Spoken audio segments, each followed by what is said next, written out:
Okay class, अब आप marking कर लें। चैप्टर नंबर 4 की मैं आपको मार्किंग करवा रहा हूँ। अच्छा, सबसे पहले मैग्निफिकेशन और रेजोल्यूशन, इन पे डिफरेंस आता है। तो अगर इस पे डिफरेंस आपसे पूछा जाए तो आप सिंपली क्या लिखेगा, मैग्निफिकेशन और रेजोल्यूशन की डेफिनेशन लिख दीजिएगा बस, और कुछ भी नहीं। ठीक है,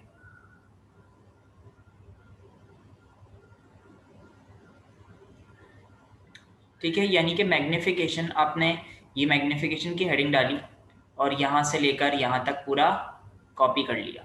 फिर आपने रेजोल्यूशन की हेडिंग डाली, फिर ये पूरा आपने कॉपी कर लिया। तो अगर वो आपसे रेजोल्यूशन की चाहे डेफिनेशन मांगे, चाहे वो आपसे इन दोनों पे डिफरेंस मांगे, आप लोगों को ज़रूरी नहीं है कि जो है वो कॉलम बना के ही करें। आप लोग इस तरह से भी कर सकते हो, मैग्निफिकेशन और रेजोल्यूशन की हेडिंग डाल के अलग अलग, और फिर उसका उसकी जो डेफिनेशन है, रिस्पेक्टिव डेफिनेशन हैं, वो साथ लिख देंगे तो ये डिफरेंस में भी काउंट होता है। इससे कोई फ़र्क नहीं पड़ता कि आप बीच में जो है वो लाइन ड्रॉ करें, एक जगह रेजोल्यूशन लिखें, मैग्निफिकेशन करें, एक बहुत टाइम वेस्ट ये पूरा एक काम है। लेकिन डिफरेंस का मतलब भी यही होता है कि आपने बस अलग अलग करके उनके बारे में डेफिनेशन बतानी है। नंबर वाइज होता है, अगर 5 नंबर का है तो पॉइंट्स में बता दो 5 पॉइंट्स। लेकिन ये क्योंकि आपकी बुक में इतना ही दिया हुआ है तो ये आप 2 नंबर से ज़्यादा का, 2 से 3 नंबर से ज़्यादा का ये नहीं आएगा, या तो किसी और क्वेश्चन के साथ अटैच आएगा। ठीक है, फिर लाइट माइक्रोस्कोप और स्मॉल माइक्रोस्कोप। अच्छा,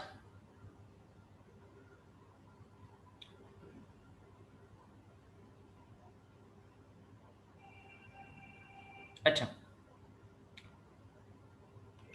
आपने सबसे पहले यहाँ पे हेडिंग डालनी है टाइप्स ऑफ माइक्रोस्कोप।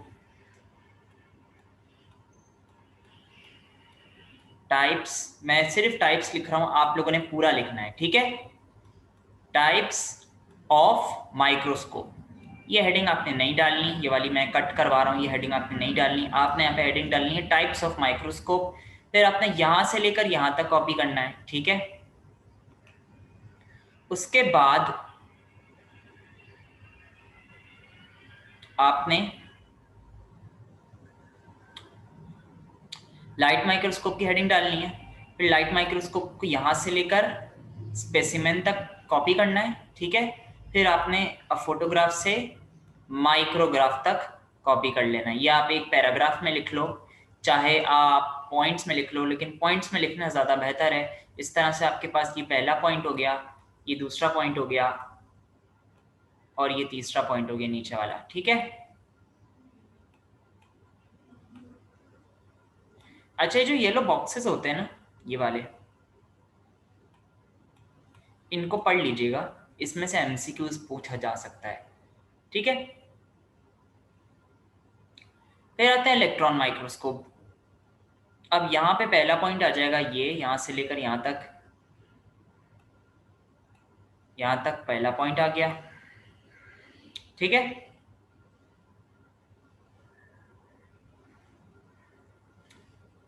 फिर यहाँ से लेकर आपने देम तक ये सेकंड पॉइंट मार्क कर लिया। ठीक है,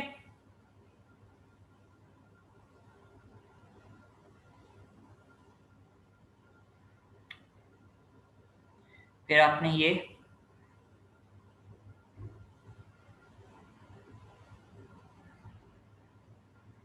थर्ड पॉइंट यहाँ से लेकर यहाँ तक मार्क कर लिया। टोटल 3-3 पॉइंट्स मैंने आपको मार्क करवा दिए। ठीक है, दोनों वैसे अलग अलग कभी पूछे जाते नहीं हैं, लेकिन आप ये 3-3 पॉइंट्स लिख दोगे तो काफ़ी हैं। डिफरेंस के तौर पे मैं बता रहा हूँ, अगर वो आपसे डिफरेंस में पूछे तो आपने पहले लाइट माइक्रोस्कोप, आपकी मर्जी है वैसे, आप चाहे कॉलम डाल के बना लो, कोई मसला नहीं है, मैं नहीं मना कर रहा। लेकिन अगर डिफरेंस में पूछे तो आप पहले लाइट माइक्रोस्कोप की हेडिंग डाल के ये 3 पॉइंट्स लिख देना, और फिर इलेक्ट्रॉन माइक्रोस्कोप की हेडिंग डाल के 3 पॉइंट्स लिख देना, तो ये भी डिफरेंस में काउंट हो जाएगा। ज़रूरी नहीं आप कॉलम बनाओ। ठीक है, बाकी ये सब आप रीड कर लेना। ठीक है, ये भी आपके रीड करने वाला है, ये सब आपको रीड करना है। सेल थ्योरी, सेल थ्योरी की हेडिंग आएगी इसके बाद। ठीक है, आपने यहाँ से स्टार्ट करना है, अब बेल्जियन से लेकर जेनरेशन तक, ये पूरी सेल थ्योरी हो गई। सेल थ्योरी की हेडिंग आएगी, और अ बेल्जियन से लेकर जेनरेशन तक, ठीक है। ओके, फिर ये इसकी हेडिंग आएगी सब सेलुलर एंड और ए सेलुलर पार्टिकल्स, ठीक है। एग्जामिनर आपसे कुछ भी पूछ सकता है, तो वो इसकी भी पूछ सकता है ये। तो आपने इस पे अगर नोट लिखना है तो ये तो आपने पूरा लिखना है, छोटा सा नोट है, कोई इतना बड़ा नहीं है, तो आप ये छोटा सा नोट ये एज इट इज़ आप अपनी कॉपी में उतार लीजिएगा। सब सेलुलर और ए सेलुलर पार्टिकल के नाम से नोट है। फिर सेल की डेफिनेशन आप लोग लिखेंगे यहाँ से, सेल और सेल यहाँ से लेकर आप लोग सेल्स, बस सेल की डेफिनेशन हो गई। वैसे अमूमन जो है वो पूछी जाती नहीं है, लेकिन अगर इन केस आ गई, बोर्ड वालों का दिमाग घूमते हुए ज़्यादा देर नहीं लगती, तो इन केस अगर आ जाती है तो वैसे भी कोई इतनी मुश्किल है नहीं, तो आप बस इतनी सी डेफिनेशन लिख देंगे, ठीक है। फिर आ जाते हैं हम, एक just a minute, okay okay, prokaryotic and eukaryotic cell, ठीक है। अच्छा, पहले जो है वो डिफरेंस का एक पूरा कॉलम हुआ करता था, अब नहीं है, ठीक है। तो अगर आपसे प्रोकैरियोटिक सेल की डेफिनेशन वो मांगेगा, पहले आपने प्रोकैरियोट की हेडिंग डालनी है, और यहाँ पे लिखा हुआ है ऑर्गेनिज्म यहाँ पे लिखा हुआ है organism whose cells do not have a membrane bounded nucleus are called prokaryotes।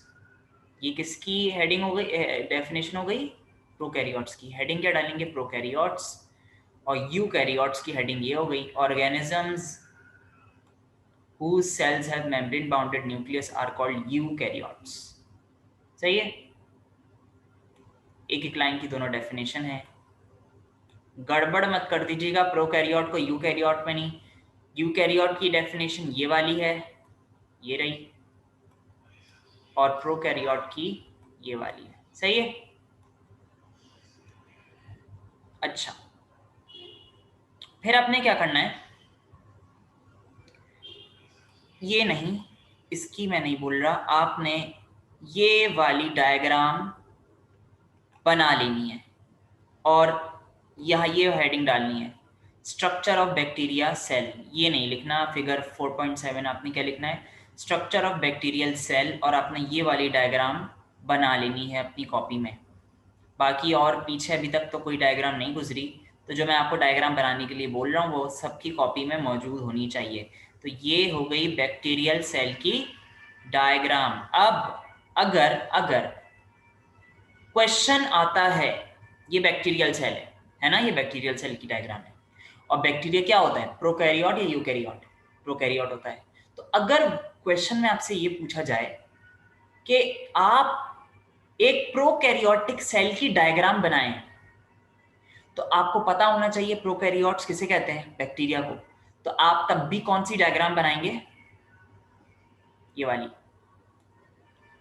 ठीक है। तो ये वाली डायग्राम सबकी कॉपी में होनी चाहिए, इसको आपने रीड करना है। प्रोकैरियोट और यूकैरियोट मैंने आपको बताया था, एमसीक्यूज में आ सकता है, इसको भी आपने रीड करना है, और इस पूरे चार्ट को आपने अपनी कॉपी में जो है वो उतारना है। ये आपकी कॉपी में आएगा, difference between plant and animal cell, क्योंकि आपकी बुक में कॉलम में हुआ है तो आप इसे कॉलम में बिल्कुल कर सकते हैं, ठीक है। वैसे इतने सारे आएंगे नहीं, कोई भी 5 ही पूछ जाएंगे, 5 या 4, लेकिन आपने लिखने पूरे हैं, क्योंकि आपको नहीं पता कि एग्जामिनर किस में से एमसीक्यूज पूछ सकता है। एमसीक्यूज आएंगे तो कहीं से भी पूछ सकता है, ठीक है। लेकिन आपको याद कोई भी 4 से 5 करने, ये टोटल हैं वैसे 1 2 3 4 5 6 7 7 हैं, आपको कोई भी 5 याद कर लेने हैं। लेकिन आपको याद सारे ही होने चाहिए, लेकिन आपने मतलब मेरा कहने का मतलब ये कि आपको लिखने 5 हैं कोई भी, लेकिन आपको याद सारे होने चाहिए, क्योंकि एग्जामिनर कहीं से भी क्वेश्चन पूछ सकता है।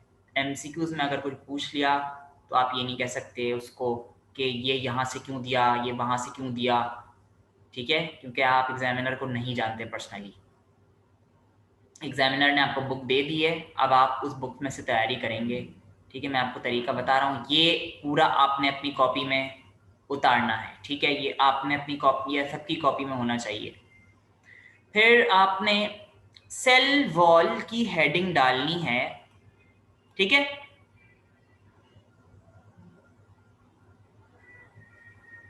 और पहले आपने सेल वॉल से लेकर यहां तक कॉपी करना है।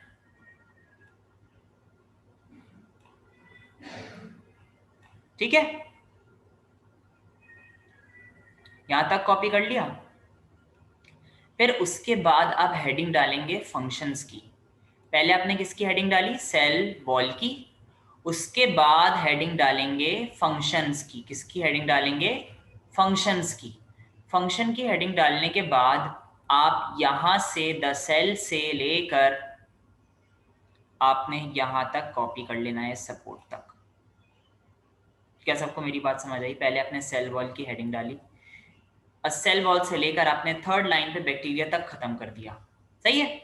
उसके बाद आपने जो उसके बाद वाली लाइन है, इसको शुरू करने से पहले किसकी हेडिंग आएगी? फंक्शन की।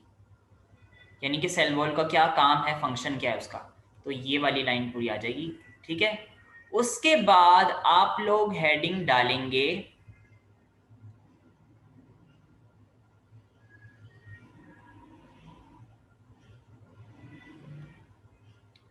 Layers of cell wall.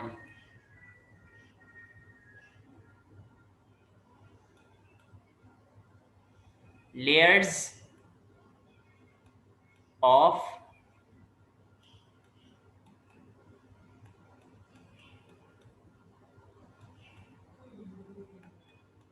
Cell wall, ये हेडिंग आ गई।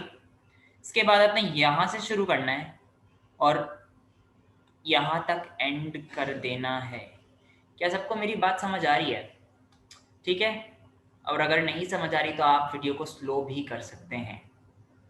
ठीक है, अच्छा, ये इनकी डिस्क्रिप्शन जो है वो आपने पढ़ लेनी है। एग्जाम में जो है वो वैसे इसमें से एमसीक्यूज पूछा जा सकता है। तो अच्छा, दूसरा ये दूसरी बात मैं आपको बता रहा हूँ कि आप लोगों ने, अच्छा पहले आप यहाँ तक कर लीजिए, उसके बाद फिर मैं आपको आगे बताऊंगा कि सेल वॉल पे हम वापस आएंगे। लेकिन अभी अगर वो नोट लिखने को कहे सेल वॉल पे, तो आपने पहले क्या करना है? सेल वॉल की हेडिंग डाल के यहाँ से लेकर यहाँ तक कॉपी करना है, सेल वॉल से बैक्टीरिया तक। फिर फंक्शन की हेडिंग डाल के यहाँ से लेकर यहाँ तक कॉपी कर लेना है। फिर उसके बाद आपने लेयर्स ऑफ सेल वॉल डाल के यहाँ से लेकर यहाँ तक कॉपी कर लेना है। ये आपका नोट हो गया सेल वॉल पे। ठीक है, अभी आपको इस हेडिंग के अंदर ये नहीं लिखना, ये मैं अभी दोबारा आऊँगा फिर मैं आपको बताऊंगा कि आपने क्या क्या इसमें लिखना है। ठीक है,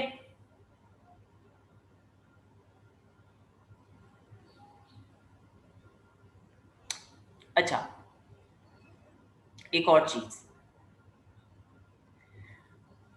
ये जो फंक्शन है ना, फंक्शन की एक लाइन यहां से हो गई।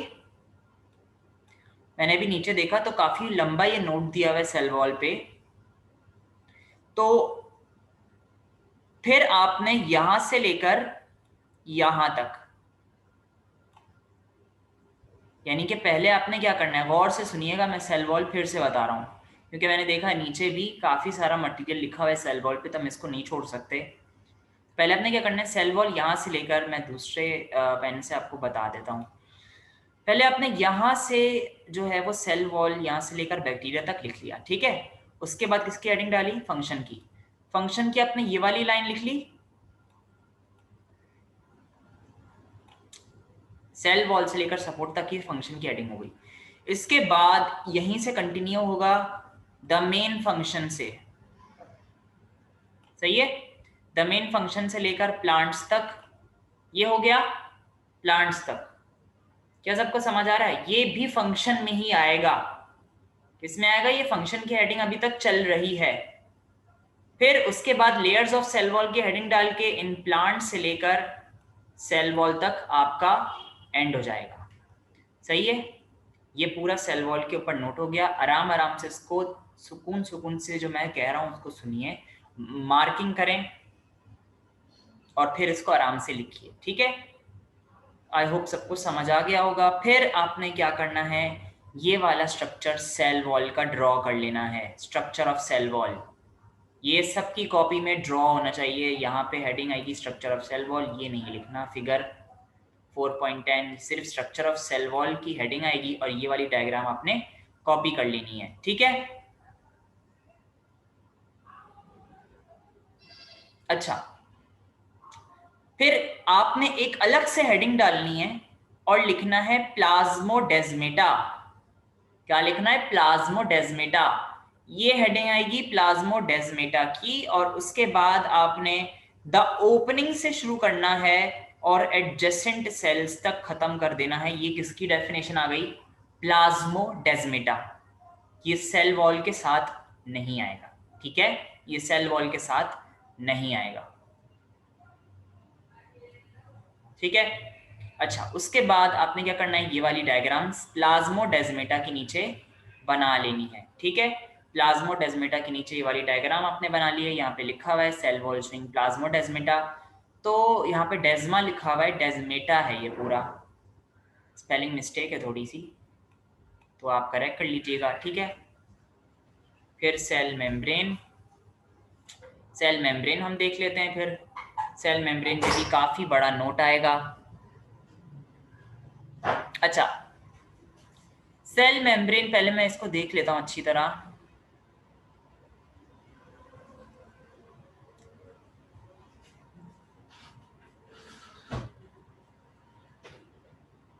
ओके ओके, अब देख लेते हैं। सेल मेम्ब्रेन की हेडिंग आएगी सबसे पहले, फिर उसके बाद यहां से आप स्टार्ट करेंगे, ठीक है, और प्लाज्मा मेम्ब्रेन तक एंड कर देंगे, ठीक है। उसके बाद आपने यहां से स्टार्ट करना है और यहां तक एंड कर देना है, ठीक है। लेकिन इससे पहले, यानी कि इस लाइन को लिखने से पहले, इस लाइन को लिखने से पहले आप हेडिंग डालोगे फंक्शन की। किसकी हेडिंग डालोगे,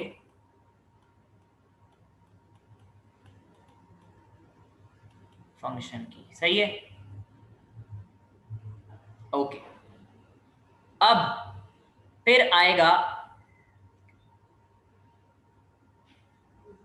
structure of cell membrane the fluid mosaic model, सही है। ओके, अच्छा, अब आपने यहां से स्टार्ट करना है और सिर्फ इस वाले ब्रैकेट को कट कर देना है। और मैं आपको बता रहा हूं, this model describe the structure of cell membrane.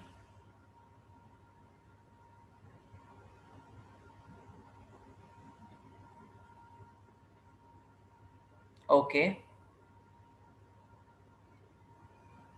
और यहां तक आपने एंड कर देना है,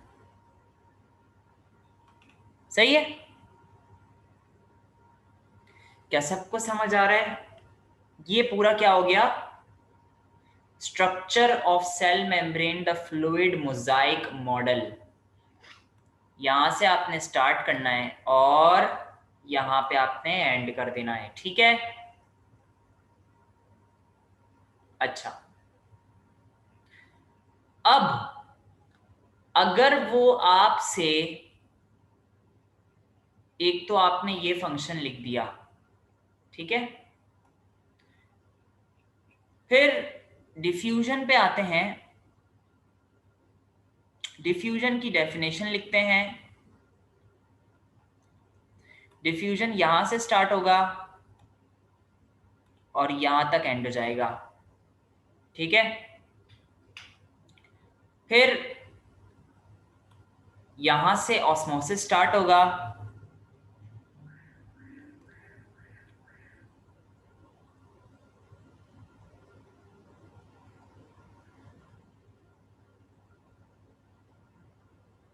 जस्ट अ मिनट। ओके, ये तो आपने पूरा कॉपी कर लेना है, ऑस्मोसिस, ठीक है। ऑस्मोसिस आपने पूरा लिखना है। फिर है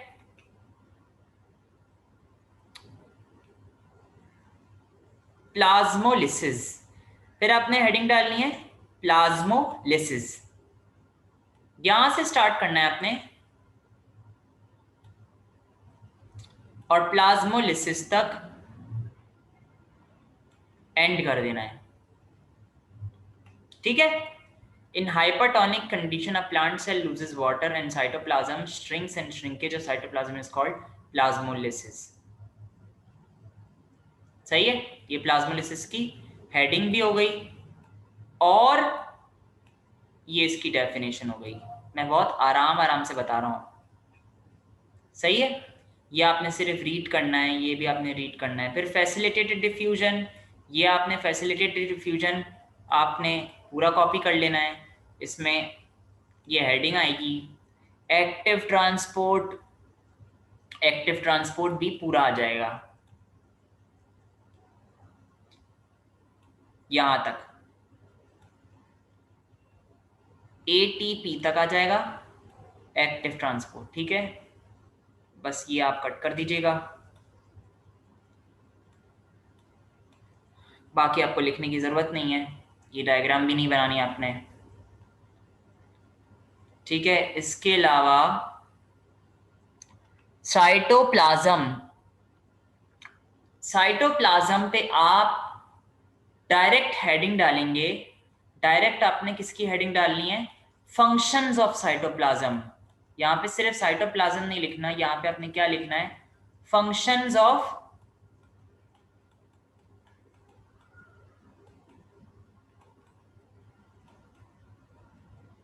फंक्शंस ऑफ साइटोप्लाज्म। और उसके बाद आपने यहां से लेकर पूरा ये नोट कॉपी कर लेना है। 5 नंबर का नोट आएगा तो आपसे पूछ लिया जाएगा, ठीक है। सेम थिंग आपने इसमें भी करनी है, फंक्शन ऑफ साइटोस्केलेटन की हेडिंग डालनी है, ठीक है। किसकी आएगी, वो इस जिस तरह आपने साइटोप्लाज्म लिखा है इसी तरह फंक्शंस ऑफ साइटोस्केलेटन की हेडिंग आएगी और आपने ये भी पूरा कॉपी कर लेना है, ठीक है। ओके, अच्छा, अब न्यूक्लियस पर आ जाए। पहले आपने न्यूक्लियस की हेडिंग डालनी है, फिर आपने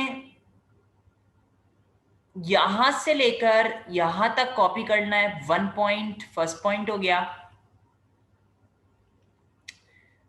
ठीक है।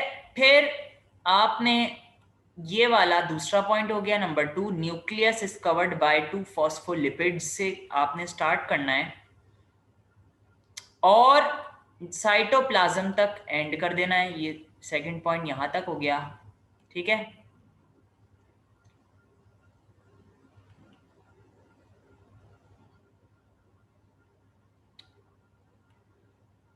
अच्छा, इनसाइड न्यूक्लियर एनवेलप से लेकर आपने न्यूक्लियोप्लाज्म तक एंड करना है, 3 पॉइंट हो गया, ठीक है। और फिर फोर्थ पॉइंट यहां से आ जाएगा, फोर्थ यहां से लेकर यहां तक, ये फोर्थ पॉइंट हो गया। क्या सबको समझ आया? अच्छा, इसमें एक और लाइन लिखी हुई है, ये तरह ये पढ़ लेते हैं। In nucleus an aggregation of RNA is also present called nucleolus. ये जो न्यूक्लियोलस बॉडी मैंने आपको बताई थी, मैंने आपको ये भी बताया था राइबोसोम्स पढ़ाते हुए कि आरएनए जो होता है वो न्यूक्लियस में नहीं मौजूद होता, लेकिन वो मौजूद कहाँ पे होता है, राइबोसोम्स में होता है।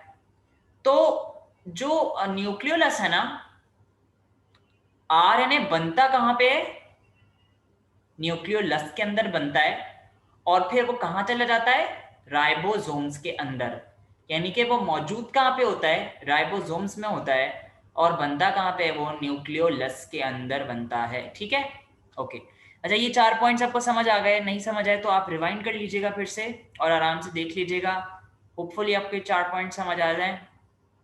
अच्छा, फिर आपने क्या करना है, ये वाली डायग्राम बना लेनी है न्यूक्लियस की, ये वाली नहीं बनानी, आपने ये वाली डायग्राम बना लेनी है न्यूक्लियस की, ठीक है। अच्छा, फिर है माइटोकॉन्ड्रिया। अच्छा, जैसे हर जिस जिस पार्ट के नीचे, जैसे न्यूक्लियस बोल रहा हूँ, न्यूक्लियस के नीचे न्यूक्लियस की डायग्राम आ जाएगी, तो जैसे आप लोग उसी के नीचे उसकी डायग्राम बनाइएगा, ताकि इन केस आपके समझने के लिए बहुत आसानी हो। ठीक है, आप न्यूक्लियस कर लें, न्यूक्लियस के 4 पॉइंट्स लिख लें, उसके बाद आप ये न्यूक्लियस की डायग्राम बना लीजिएगा। ठीक है, फिर है माइटोकॉन्ड्रिया।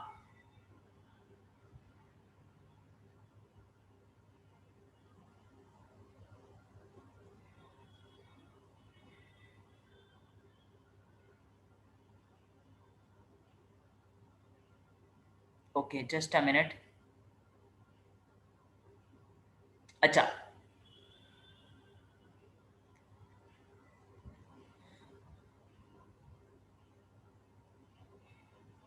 अच्छा, फिर आपने क्या करना है, माइटोकॉन्ड्रिया से शुरू करना है। माइटोकॉन्ड्रिया यहां से आएगा और पहले आपने, अच्छा, यहां तक एंड कर देना है। ठीक है, ये माइटोकॉन्ड्रिया पूरा स्ट्रक्चर हो गया। और फिर फंक्शन की हेडिंग डाल के, मैं पूरा नहीं लिख रहा, फंक्शन। ठीक है, आप पूरा लिख लीजिएगा। फंक्शन की हेडिंग डाल के आपने यहां से लेकर यहां तक कॉपी कर लेना है। ये माइटोकॉन्ड्रिया का स्ट्रक्चर हो गया और ये माइटोकॉन्ड्रिया का फंक्शन हो गया।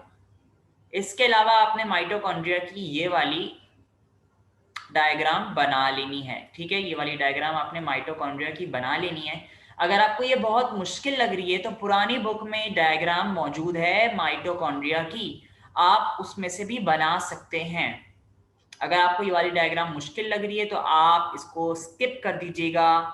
आप लेकिन जिसको आसान लग रही है वो यहाँ से डायग्राम बना ले, वरना जिनके पास पुरानी बुक्स हैं तो वो पुरानी बुक से बना लें, और अगर नहीं है तो शेयर कर लें एक दूसरे के साथ। ठीक है, लेकिन बहरहाल ये डायग्राम आप बनाएंगे माइटोकॉन्ड्रिया की। ठीक है, फिर आता है endoplasmic reticulum. Okay, endoplasmic reticulum आपने स्टार्ट करना है, यहां से लेकर एंडोप्लाज्मिक रेटिक्यूलम की हेडिंग आएगी और फिर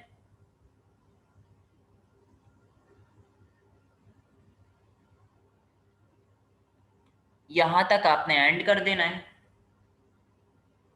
फिर उसके बाद आपने नेक्स्ट लाइन से लिखना है, there are two types of endoplasmic reticulum. फिर आपने क्या करना है, यहां तक एंड कर दिया। उसके बाद आपने हेडिंग डाली स्मूथ एंडोप्लाज्मिक रेटिक्यूलम।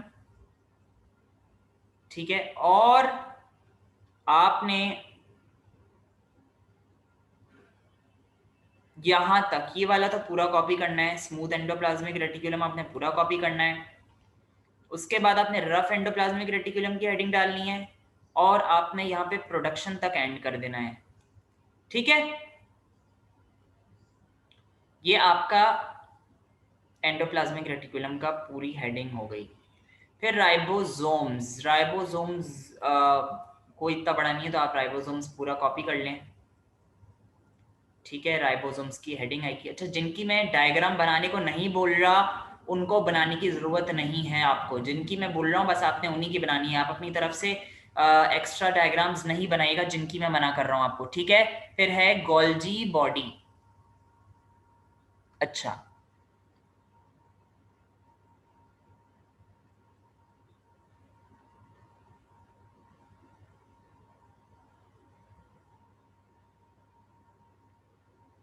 अच्छा, यहां से अब आप स्टार्ट करेंगे, द गोल्जी बॉडी से आप स्टार्ट करेंगे। यहाँ से हेडिंग आएगी गोल्जी बॉडी की, और गोल्जी बॉडी की से आप स्टार्ट करेंगे, गोल्जी बॉडी से आप स्टार्ट करेंगे और यहाँ तक सबसे पहले तो आपने एंड करना है।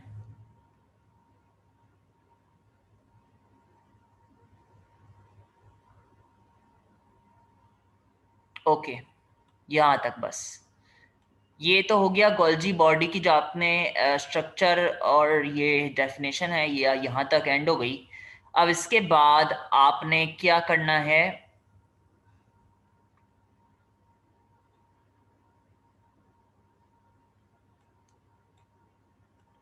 प्रोटीन से स्टार्ट करना है और रिक्वायर्ड तक खत्म कर देना है, लेकिन इसके ऊपर हेडिंग किसकी आएगी? फंक्शन की। किसकी हेडिंग आएगी? फंक्शन।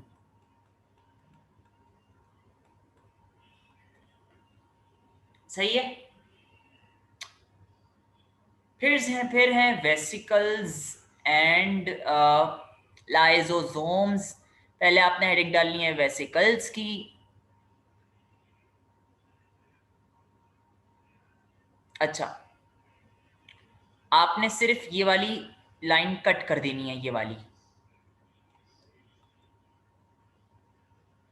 वाली लाइन कट करके बाकी आपने पूरा कॉपी कर लेना है। वेसिकल्स में ये आ गया, ठीक है। लाइजोसोम्स में आपने कुछ नहीं कट करना, लाइजोसोम्स पूरा आ जाएगा, लाइजोसोम्स की हेडिंग आएगी और लाइजोसोम्स पूरा आ जाएगा। आपने ये वाली हेडिंग नहीं डालनी, आपने वेसिकल्स की हेडिंग डालनी है। और ये जितना मैंने बोला है ये कट करना है, आपने ये नहीं लिखना आपने, बाकी आपने ये पूरा लिख लेना है। और लाइजोसोम्स की ये आपने, ये डेफिनेशन पूरी हो गई लाइजोसोम्स की। फिर वैक्यूल्स। अच्छा, just a minute. Okay okay, आ जाएं वैक्यूल्स पे।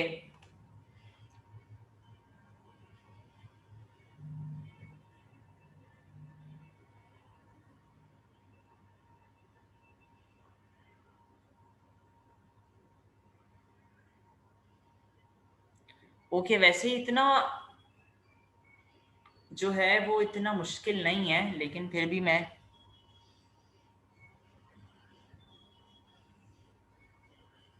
plant cell generally have one large vacuole.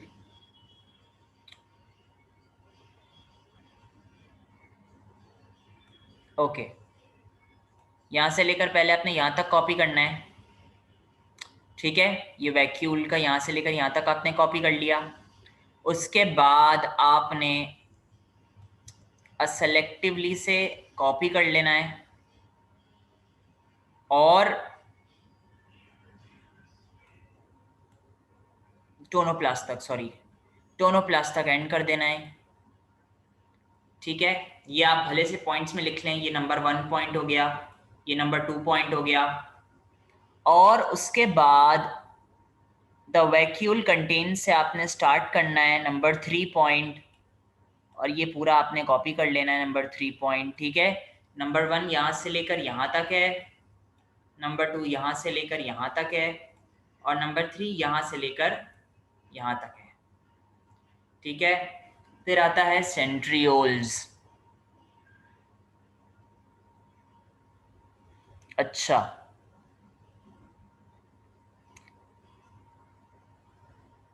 यहाँ से लेकर बस यहाँ तक कॉपी करना है आपने,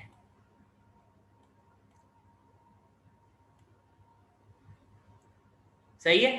सेंट्रियोल्स को आपने कहाँ से कॉपी करना है? एनिमल सेल से लेकर सेल डिवीजन तक कॉपी कर लेना है, ठीक है।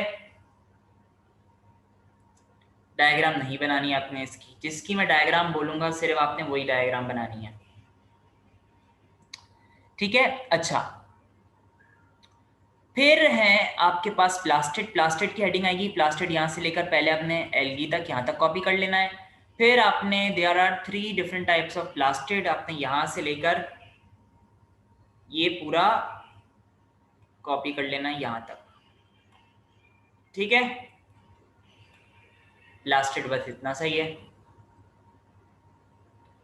फिर है क्लोरोप्लास्ट। क्लोरोप्लास्ट आपने पूरा कॉपी कर लेना है, बस आपने ये सिंगुलर ग्रेनम नहीं लिखना, ये कट कर देना है आपने। ये ग्रीन पिगमेंट ये नहीं लिखना, ये जो ब्रैकेट में ये नहीं लिखना, बाकी आपने पूरा क्लोरोप्लास्ट कॉपी कर लेना है। ये क्लोरोप्लास्ट की हेडिंग यहाँ। अच्छा, दूसरी बात ये, अगर वो पूछे प्लास्टिड्स बताओ तो आपने ये पूरा बताना है, ठीक है। साथ में क्लोरोप्लास्ट, क्रोमोप्लास्ट, ल्यूकोप्लास्ट ये सब बताना है। लेकिन अगर वो खाली क्लोरोप्लास्ट पूछे, उस पर नोट पूछे, तो आपने ये वाला क्लोरोप्लास्ट नहीं लिखना एक लाइन का, आपने पूरा नोट लिखना है, ठीक है। और इसके साथ आपने ये डायग्राम भी बनानी है, स्ट्रक्चर ऑफ क्लोरोप्लास्ट। कि ये वाली डायग्राम बनेगी। क्या सबको समझ आ रही है बात? मेरी वीडियो को स्लो भी कर सकते हैं आप लोग, ठीक है। इसको सिर्फ रीड करना है, इसको भी रीड कर लीजिएगा, इसको भी रीड कर लीजिएगा। ये सब रीडिंग मटेरियल है आपके पास। अब आ जाएं ये लॉन्ग क्वेश्चंस पे। ये अभी तक जितने भी पूछे जा रहे थे आपसे, सब शॉर्ट में आने के चांसेस हैं इसके। और अब ये बहुत इंपॉर्टेंट चैप्टर है, इसमें से बहुत कुछ पूछा जा सकता है आपसे और लाजमी इसमें से सवाल आएगा। तो मेरे हिसाब से चैप्टर इस साल के लिए बहुत ज़्यादा इंपॉर्टेंट चैप्टर है। आप हेडिंग डालेंगे एनिमल टिश्यूज की, ठीक है। हेडिंग डालिएगा एनिमल टिश्यूज। आपने सबसे पहले यहाँ से स्टार्ट लेना है एनिमल टिश्यूज से, यहाँ से लेकर यहाँ तक एंड कर देना है। फिर आपने हेडिंग डालनी है एपिथेलियल टिश्यू की, ठीक है। फिर आपने टिश्यूज तक एंड कर देना है, एपिथेलियल से लेकर यहाँ तक टिश्यूज तक एंड कर दिया, सही है। अच्छा, फिर आपने क्या करना है, ये जरा इसको देख लें आप, जो मैं आपको बता रहा हूं।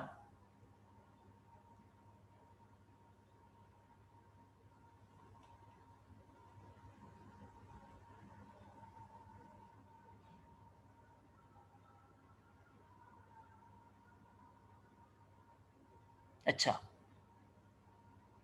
फिर आपने यहां से लेकर यहां तक कॉपी कर लेना है, सही है। जो मार्क करवा रहा हूं उसको उसी तरह मार्क करते जाइएगा, ठीक है, सही है। उसके बाद आपने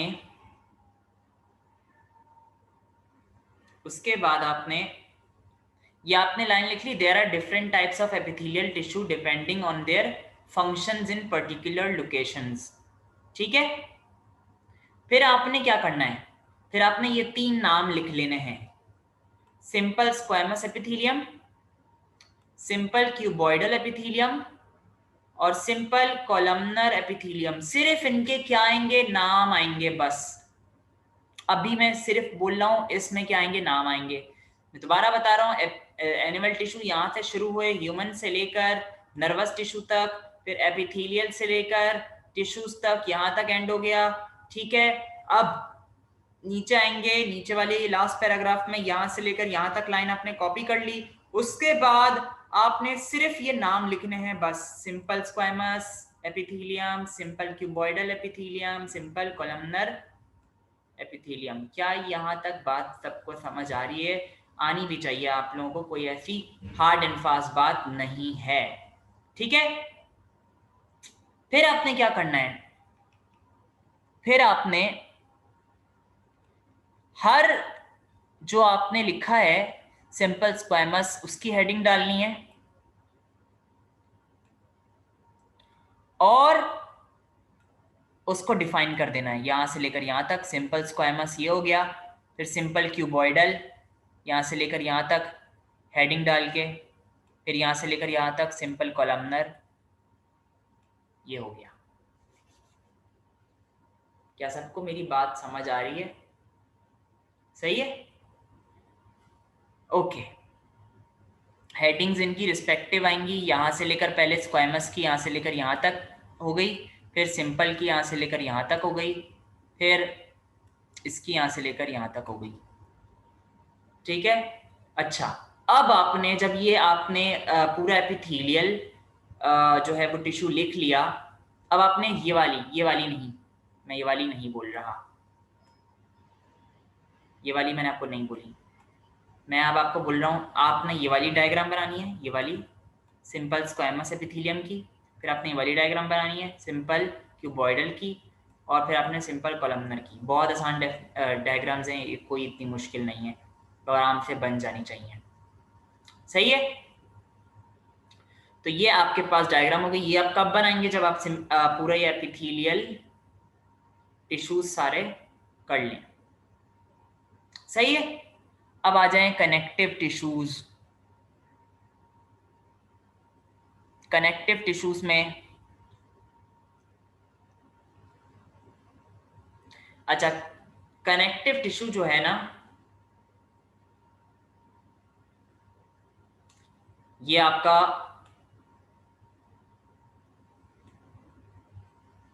ये आपका मैं यहाँ तक आएगा टेंडन तक, पहला कनेक्टिव टिश्यू यहाँ से लेकर यहाँ तक हो गया। फिर कार्टिलेज आपने शुरू करना है, कार्टिलेज की हेडिंग डालनी है। कार्टिलेज की हेडिंग डाल के आपने यहाँ से लेकर कनेक्टिव टिश्यू तक एंड कर दिया। फिर उसके बाद बोन से आपने स्टार्ट करना है, बोन की हेडिंग डाल के और यहाँ तक एंड कर दिया।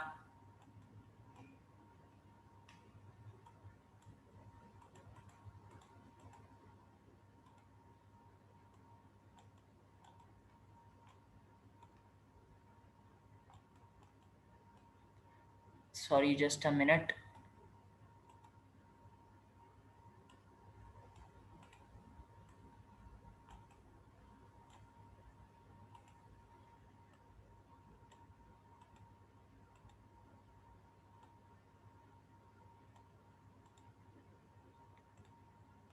Just a minute for the inconvenience.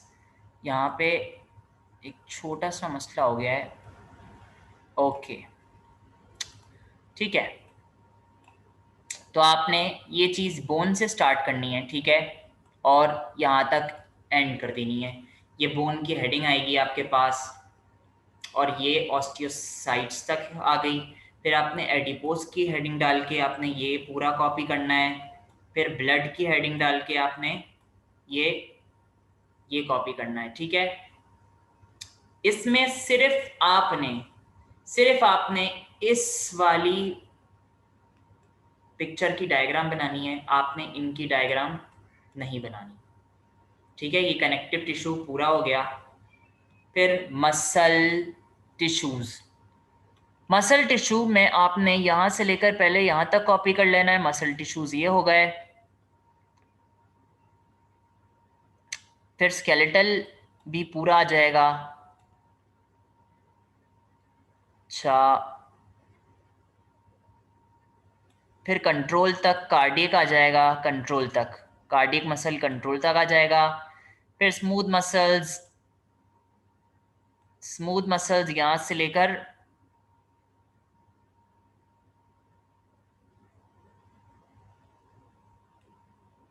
ये नहीं लिखना आपने, और कंट्रोल तक आ जाएगा, ठीक है। या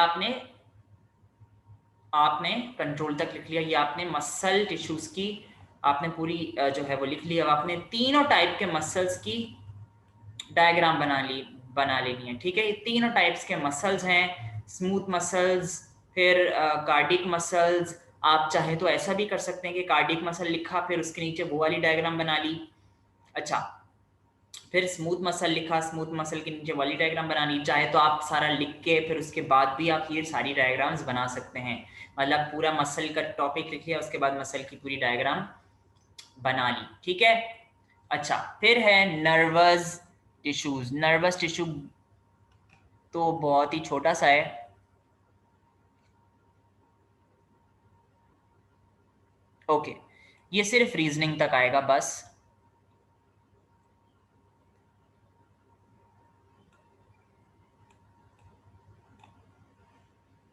ठीक है, ये नर्वस टिश्यू की हेडिंग आ गई और ये आपका पूरा क्या कंप्लीट हो गया, एनिमल टिश्यू। वो चाहे तो पूरा लॉन्ग में भी पूछ सकता है।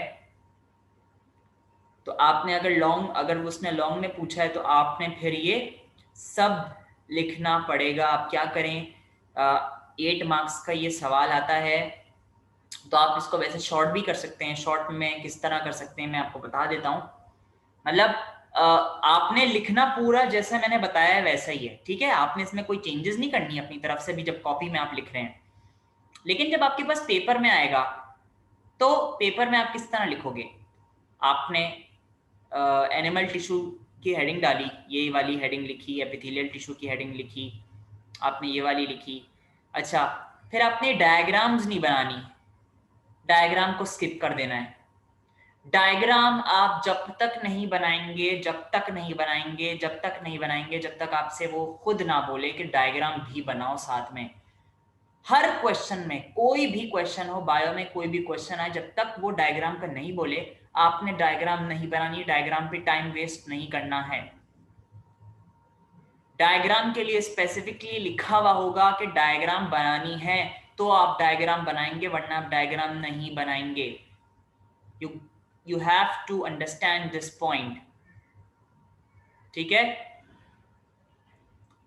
आपने डायग्राम नहीं बनानी जब तक वो बोले नहीं, ठीक है। 8 मार्क्स का आएगा, अगर वो नहीं बोलेगा तो डायग्राम आपने नहीं बनानी। वैसे आप वो बोल नहीं सकता, अगर वो इतना बड़ा सवाल दे रहा है तो वो आपको डायग्राम भी साथ बनाने को बोले। फिर आपने कनेक्टिव टिश्यू भी इसी तरह पूरा लिखना है, डायग्राम इसमें भी नहीं बनेगी, ये इस तरह से शॉर्ट हो जाएगा, आपका टाइम बच जाएगा। मसल टिश्यू में थोड़ा सा ये बड़ा हो जाता है, तो आप क्या करेंगे, मसल टिश्यू जब आपने लिखा, यानी कि जब आपने पेपर में इस तरह से लिखा इसको, तो सिर्फ आपने इनकी टाइप्स के नाम बता दिए, आपने इस पर पूरा डिटेलिंग नहीं करी, और फिर नर्वस टिश्यू आ गया, ये आपके पूरे 8 मार्क्स कवर हो गए। मैंने ये आपको मतलब इस वजह से बताया, skeletal muscle, cardiac muscle, smooth muscle इस वजह से लिखवाया है क्योंकि मैंने आपको बताया है एग्जामिनर है, वो आपसे कुछ भी पूछ सकता है, हो सकता है वो skeletal muscle, cardiac muscle, smooth muscle का अलग से क्वेश्चन बना के दे दे, है ना, बना सकता है ना, वो उसकी मर्जी है। तो आपने इसको भी कॉपी करना है, ठीक है। तो ये आपका पूरा एनिमल टिश्यू का ये पूरा हो गया। आप इसको दोबारा रिवाइंड करके देख सकते हैं, एनिमल टिश्यू मैंने किस तरह मार्क कराया है। आराम आराम से वीडियो को स्लो भी कर सकते हैं। आप प्लांट टिश्यू पे आ जाते हैं। प्लांट टिश्यू में सबसे पहले आप लोग प्लांट टिश्यू की हेडिंग डालिएगा, ठीक है, और यहां से स्टार्ट करिएगा। There are 2 main categories of tissues in plants, यहां से लेकर यहां तक आपने लिख लिया, ठीक है। अब उसके बाद आपने ये आपके सिर्फ समझने के लिए, इसको आप सिर्फ देख लीजिएगा, पढ़ लीजिएगा। फिर मेरिस्टेमेटिक टिश्यू की हेडिंग डालिएगा, और आपने यहां तक कॉपी कर लेना मेरिस्टेमेटिक टिश्यू, ठीक है। फिर आपने क्या करना है, यहां से लेकर यहां तक कॉपी करना है, ठीक है। फिर एपिकल मेरिस्टेम से की हेडिंग डालनी है और यहां तक कॉपी कर लेना है, ठीक है। बल्कि रुकें, ये आपने पूरा ही कॉपी कर लेना है क्योंकि ये पूरा ही इंपॉर्टेंट है, ठीक है। वो मेरिस्टेमेटिक टिश्यू पे पूरा एक अलग से नोट दे सकता है 5 नंबर का, तो आपने पूरा लिखना है, ठीक है। और अब आप अपनी राइटिंग स्पीड तेज करें क्योंकि मटेरियल आपके पास बहुत है याद करने के लिए और लिखने के लिए बहुत है। Is that clear? अच्छा, फिर आपने क्या कर लेना है, ये वाली आपने डायग्राम बना लेनी है, एपिकल मेरिस्टेम, यानी कि जब वो आपसे बोले कि एपिकल मेरिस्टेम की हेड सॉरी डायग्राम बनाए, तो आपने ये वाली डायग्राम बना लेनी है, सही है।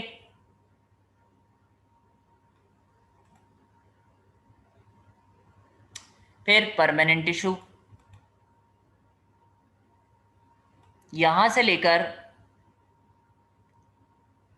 आपने पहले यहां तक बिटवीन द सेल्स तक कॉपी करना है, परमानेंट टिश्यू की हेडिंग आएगी, और उसके बाद आपने देयर आर से शुरू करना है और कॉम्प्लेक्स टिश्यू तक एंड कर देना है। फिर सिंपल परमानेंट टिश्यू की हेडिंग आएगी,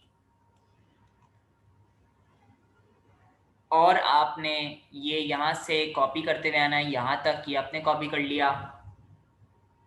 फिर उसके बाद आपने एपिडर्मल टिश्यूज की हेडिंग डालनी है, यहां से लेकर यहां तक कॉपी कर लेना है। फिर यहां से लेकर यहां तक कॉपी कर लेना है, ये वाली लाइन आप कट कर दीजिएगा। The coating cutin is called cuticle, ये आपने नहीं करना कॉपी, ये आप कट कर दीजिएगा। इसको आप पेंसिल से डिलीट करिएगा, पेंसिल से कट करना है आपने। ये सब मार्किंग जो करनी है ना, वो पेंसिल से करनी है, पेन से नहीं करनी। बुक अपनी ख़राब नहीं करनी, ताकि दोबारा आपको मसला ना हो, वरना पेन से आप फिर दोबारा उसको मिटा नहीं सकेंगे, ठीक है। या आपने एपिडर्मल टिश्यूज़ की हेडिंग डाल दी। फिर ग्राउंड टिश्यूज़,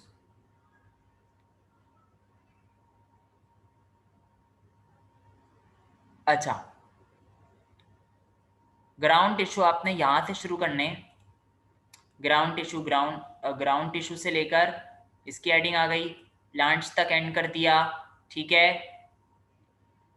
फिर आपने इन लीफ से स्टार्ट करके यहाँ तक खत्म कर देना है, ठीक है। आप चाहें तो इन्हें पॉइंट्स में भी लिख सकते हैं, बच्चों की तरह मैं आपको ये नहीं बताऊंगा कि अगर आप चाहें तो इसको मिला के भी लिख सकते हैं, पॉइंट्स में भी लिख सकते हैं। ज़्यादा अच्छा क्या है, जो आपको अच्छा लगे, आपने बस साफ सुथरा लिखा हुआ होना चाहिए, एग्जामिनर को पढ़ते वक्त समझ आए कि वो क्या पढ़ रहा है।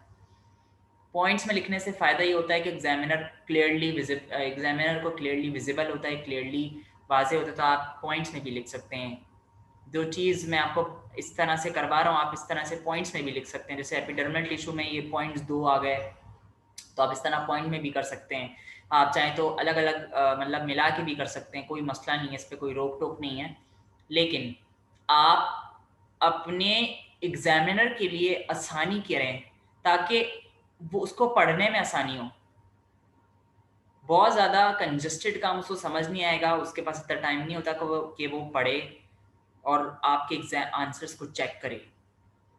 फिर है सपोर्टिंग टिश्यू। सपोर्टिंग टिश्यू आपने सपोर्टिंग टिश्यू की हेडिंग डालनी है, यहाँ से लेकर यहाँ तक पहले आपने कॉपी कर लेना है।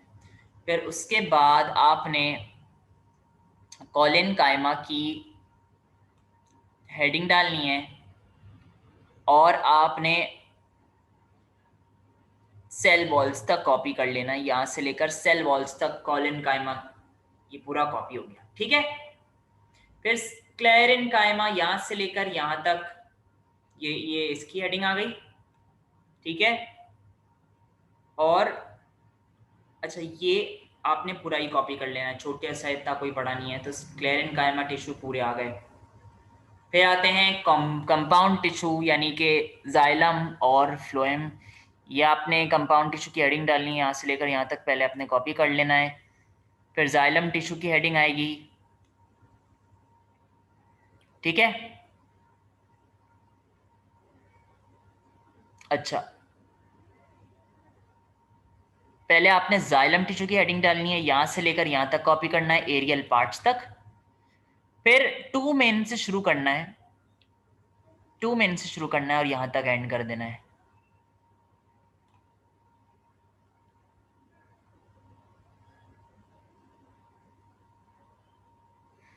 ठीक है। अच्छा, मैं और थोड़ा सा शॉर्ट करवा देता हूँ आपको। टू मेन से शुरू करके आप पहले काम करिएगा, ट्रैकीड्स तक लिख लिया आपने। अब आपने वेसल्स की हेडिंग डाल के सेल वॉल तक कर लिया।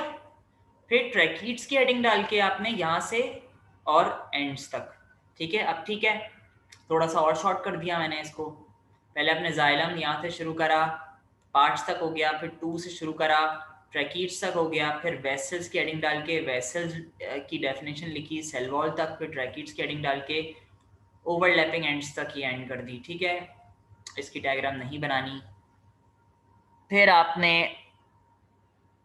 यहाँ से लेकर फ्लोएम टिश्यू की हेडिंग डालनी है कंपेनियन सेल्स तक। फिर आपने साइफ ट्यूब्स की हेडिंग डालनी है, यहाँ से लेकर यहाँ तक कॉपी कर लेना है, ठीक है। यहाँ से स्टार्ट होगा साइफ ट्यूब से और स्मॉल पोर्स तक एंड हो जाएगा, ठीक है।